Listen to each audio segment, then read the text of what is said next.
I'm now going to introduce our first speaker.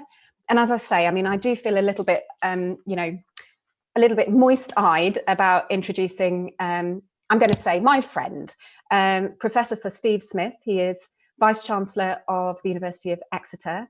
He is past president of Universities UK. He has, until very recently, been the chair of UCAS and is still the chair of Universities UK's International Policy Network. Steve, over to you. Thanks very much, Vivian. Well, good morning, everyone. Thanks for being with us today. It's a strange way to do this, but something I guess we're going to get used to. These really are extraordinary times. Just a few weeks ago, even a few days ago, who could have imagined the scale and speed of the upheaval we're all living through? And to think, just 6 weeks ago, we were all worrying about Brexit and its implications for higher education and for research. But now we're living in a time the like of which I've never seen in my career. We've had challenges, of course, in the past, but never have I faced such an extraordinary set of challenges as the ones we face now. Just a few weeks ago, coronavirus was predominantly viewed as an international issue, concerns centered on disruption to Chinese students planning to come to the UK. And maybe, in retrospect, we should congratulate the Chinese authorities on how they dealt with the spread of the virus, especially given our own recent experiences in Europe. Now, it's clear it will affect every aspect of our life and every aspect of university life. At Exeter, as at virtually all UK universities, we're preparing parts of our campuses to be used to support overflowing hospitals. Our labs are adapting to perform COVID-19 tests. All our teaching and learning is moving online. Many people in our teams are working with the local health services to provide equipment, facilities, and people. And we're working closely like never before with our local communities and services. As a sector, we are looking over the edge into a very significant financial abyss. With most institutions being able to cope with reduced finances, albeit at the cost of investment in major student and staff facilities. But most worryingly, to be honest, we're just uncertain, totally uncertain, where the bottom of this is going to be. Staff at all levels in my university are stepping up in extraordinarily and sometimes humbling ways to contribute to meeting this national emergency. And in that sense, the sector's reaction has been literally, to me, incredible to behold. But this crisis feels to me to be like no other. I honestly think it will change us and how we operate, teach, and research forever. Many of you, especially those who work in international teams, are at the sharp end of this. I know from the daily team meetings that I've been attending virtually for 8 days now, that universities up and down the country are struggling to repatriate their students, some of whom have been stranded by the closure of borders and suspension of international flights. Our staff are busy arranging travel and dealing with understandably very distressed students and families. You've been dealing with students who want to go home, some of whom are now stranded in the UK. You're taking calls from parents who are desperate to get their kids back home. You're working hard to make sure that those who are in university accommodation are safe, fed, and looked after. Yesterday at Exeter, most calls we had were about what we would do with students' belongings and whether they would have to pay their summer term accommodation fees. And you're doing a lot of this from home, sometimes with children who need attention or support with schoolwork, or of course, with relatives who are sick, giving a whole new meaning to work-life balance. And no doubt you're looking ahead to the next academic year and wondering what on earth it's going to bring. Reliable predictions of international recruitment for next year are impossible. But many of you will be thinking of creative solutions to try and mitigate the impact of delayed starts, including shifting start dates or moving to online provision for those students who can't get onto campus. So let me start really by saying a very, very big and sincere thank you. I know some of you will be having a really, really tough time. I see it in the teams I work with here. The physical and mental strain is enormous, but the work you're all doing really matters. It matters now in the teeth of the crisis, and it will matter for when we're through it. Given the circumstances, the theme of this year's International Higher Education Forum could not possibly be more appropriate. When it was chosen, UUKI was thinking about other risks and different drivers when it comes to innovation. However, these themes have an added significance now. The crisis is going to change us in ways we can only begin to imagine at this point. There'll be horrors to face. There will be institutional challenges on a scale we've never known, but there will also be innovations and new ideas which will bring positive benefits in the future. And however difficult it may be, the time will come when we need to start thinking about the recovery phase.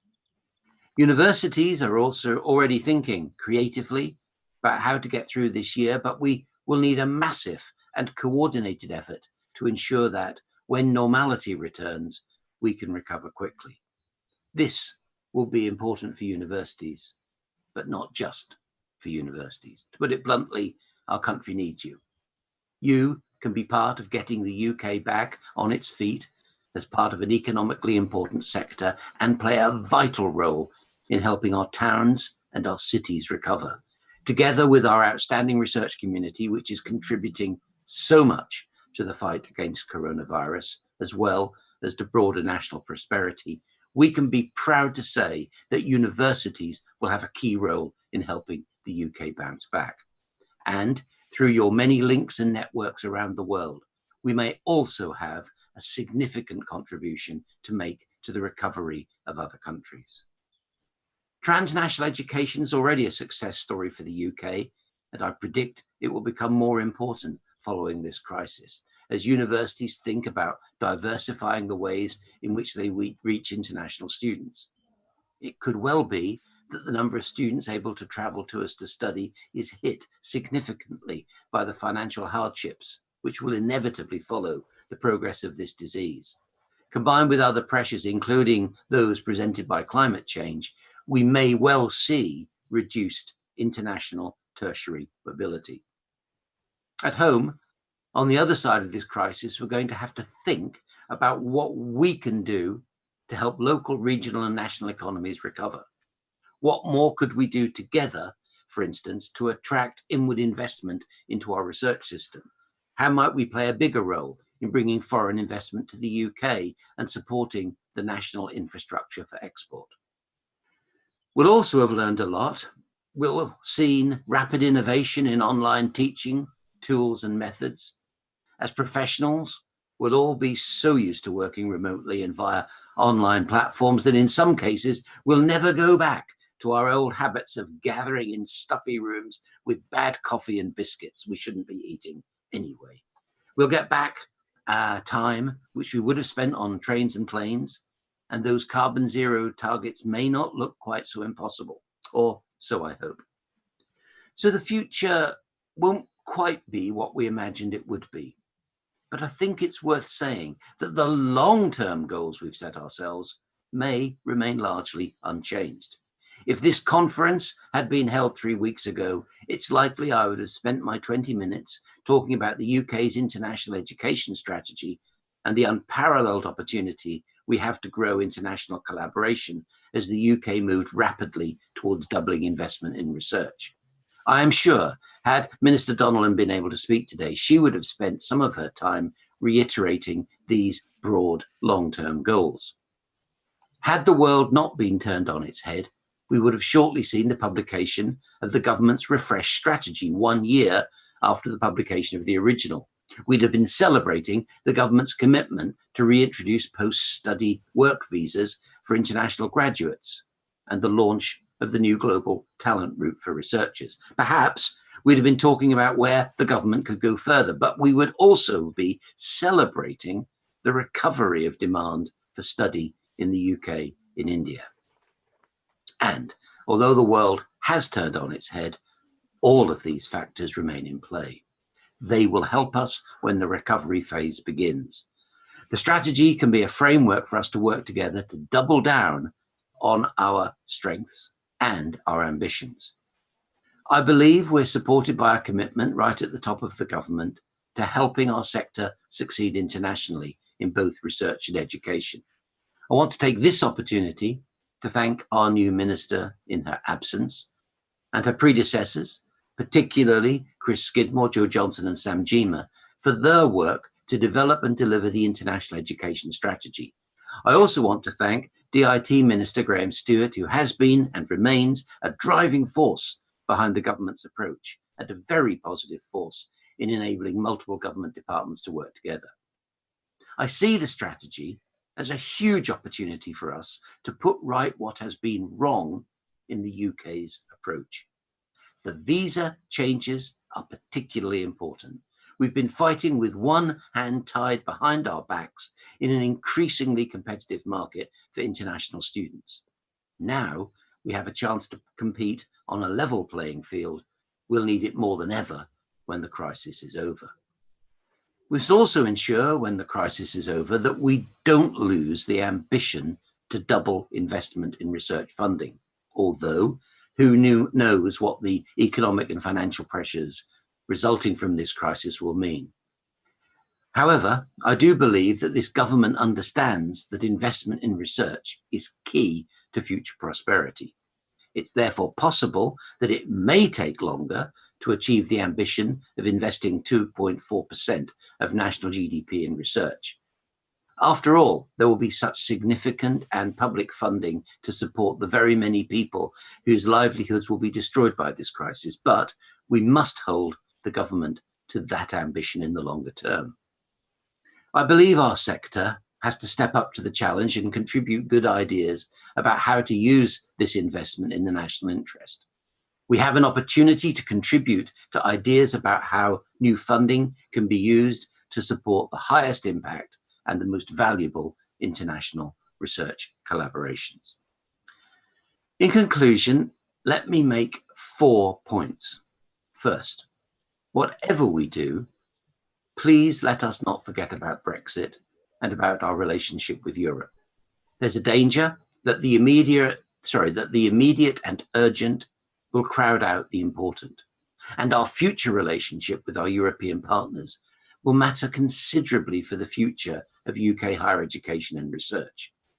UUK is still pushing for association with Horizon Europe and for some link with Erasmus+, not because we're in the habit of working within these structures, but because they bring such mutual benefits to all involved. One way or another, we will have to develop a relationship with the EU and its research and student mobility programs. But it is genuinely difficult to see how we will have the space to achieve that, given the government's understandable priorities for the coming months. Second, it's therefore crucially important that we work out a backup plan for international cooperation and collaboration. And this absolutely requires us to build on the excellent outline of possibilities set in the Adrian Smith and Graham Reed review published in the autumn of last year. One thing is absolutely certain in my view, and that is that this government has indicated in the clearest possible terms that it does not simply value research, but that it sees it and student staff mobility as central to the future health of the UK economy and society. As a sector, I think we're pushing at an open door when we call for a more international, knowledge-based economy and society. I note in particular the very speedy reversal of 9 years previous intransigence over post-study work visas. It took the new Prime Minister 6 weeks to reverse policy, and then the Conservative manifesto made very significant commitments to increasing the percentage of the economy spent on R&D, only for those promises to be massively further increased in the recent budget. I do not think that the COVID-19 crisis alters these fundamentals. So when the present crisis is over, and it will be over, these commitments will set the stage for future government policies and priorities. Thirdly, and then there is student recruitment. whether it is more TNE than direct recruitment, or whether international student recruitment reverts to its historical trend. Whatever, the UK has to move decisively towards increasing the percentage of international students studying at all levels in the UK educational system. There are many reasons for this, but for me, the absolutely key one is that education and research are becoming worldwide, more and more international every year.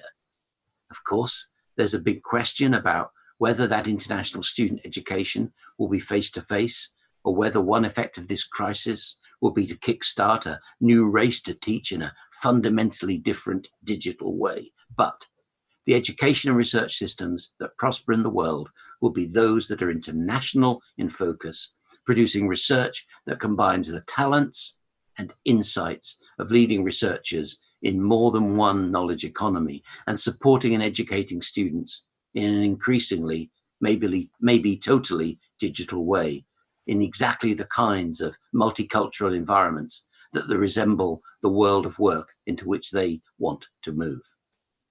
But finally, I want to return to where I started.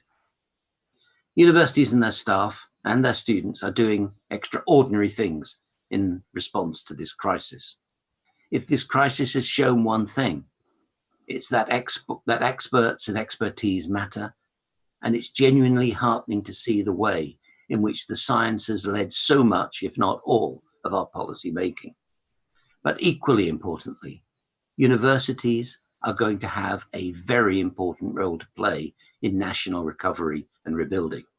I think the ways in which the sector has responded to this current crisis will further embed universities into their communities, showing that they are truly anchor institutions in their regions. And when the new normal emerges, I have absolutely no doubt that the UK higher education sector can and will be in the vanguard as we build our post-coronavirus society and economy. And given the UK higher education sector's strength, I feel enormously optimistic that we will be one of the leading sectors of our economy that helps drive the recovery. So, while there can be no doubt that these are dark days, unprecedented in my personal experience, I am honestly humbled by what we've shown we can contribute to our communities and society. Therefore, as we move towards the future, I think our universities and the outstanding staff we have in them will be set for a period of growth, of success, and of supporting the very best developments in international education and research. Thank you for listening. Thank you for all you're doing. Look after yourselves, and thank you for all you do to make this such an outstandingly strong higher education sector. Thank you, Vivian. Great. Thank you so much indeed, Steve. I have honestly no idea whether you're back with me. There you go. I think you are back with me now. So apologies if you missed the first bit of that. Look, I think it's really important that we keep our eyes on the long term. And Steve, yesterday we had a conversation about what Exeter is doing. I think there will be so much to be proud of in the immediate short term too. I am very much enjoying the Twitter chat. I'm learning quite a lot about some of my colleagues. Miranda, you have a very messy desk. Eduardo, you have a very tidy desk. Please do keep those tweets coming in, and use the chat function in the next session to help Rachel Hall ask some really pithy questions on the subject of our next panel, which is risk and reputation.